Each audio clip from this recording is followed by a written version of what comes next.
আজকে এখানে তৃষা মজুমদার বরপাথুরি সোনাপুর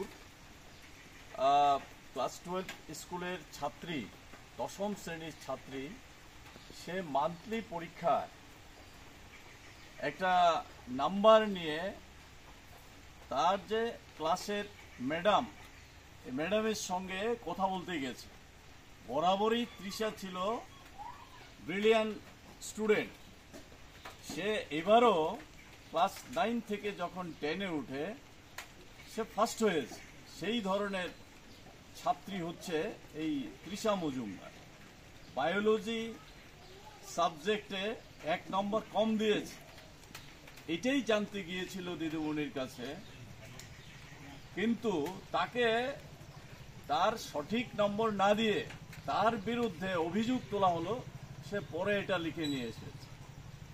এই যে অপমানজনক মন্তব্য এবং অসৎ উপায় অবলম্বন করে, এটা সে মানতে পারেনি। এটা যেমন মানতে পারেনি, তেমনি তাকে আবার এই স্টাফ রুমে নিয়ে গিয়ে তাকে দুর্ব্যবহার করা হয়েছে। তার পরিবারের তরফ থেকে এগুলি বলা হয়েছে এবং তার যে এই পরীক্ষাপত্রটা ছিল এটা তার মুখে ছুঁড়ে মেরেছে। এইভাবে অপমানজনক পরিস্থিতি থেকে সে বাড়িতে এসে সেই ধরনের অপমান সহ্য করতে না পেরে আত্মহত্যার পথ বেছে নিয়েছে। সে গত 24 তারিখে এই আত্মহত্যার পথ বেছে নিয়েছে।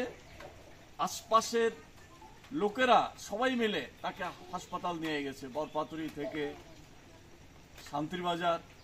সেখানে 2 দিন ছিল, তারপরে জিপি হাসপাতাল। গতকাল জিপি হাসপাতালে সকালবেলা তার মৃত্যু হয়। আমরা অত্যন্ত দুঃখিত। এই ধরনের ঘটনা দুর্ভাগ্যজনক।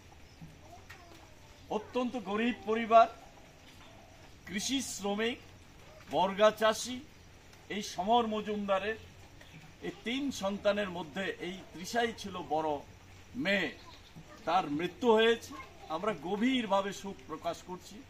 এই পরিবারের পাশে আমরা থাকার জন্য আমরা সর্বতোভাবে সহযোগিতা করব। কিন্তু আমরা এটা দাবি করছি, আজকে কি চলছে শিক্ষা ব্যবস্থার মধ্যে, যেমন সরকারের উদাসীনতা, শিক্ষা ব্যবস্থার উপরে মানে যা খুশি তা চলছে, তার প্রতিফলন ঘটছে প্রতিটা স্কুলে ছাত্রছাত্রীদের সঙ্গে আচরণের মধ্যে দিয়ে। যেমন গণতন্ত্র নেই সারা রাজ্যে, তেমনি ছাত্র শিক্ষক কথা বলার মতো পরিবেশ নেই। আমরা এই ঘটনা তীব্র নিন্দা যেমন করছি, তেমনি সরকারের কাছে দাবি করছি এই ঘটনার সুষ্ঠু তদন্ত করতে হবে।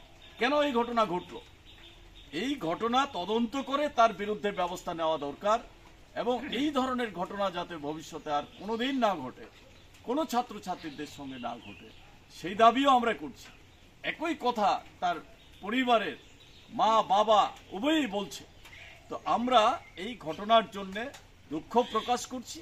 এই ঘটনার সত্য অনুসন্ধান করার জন্য সরকার যাতে দায়িত্ব নেয়, শিক্ষা দপ্তর যাতে দায়িত্ব নেয়, সেই দাবি রাখছি।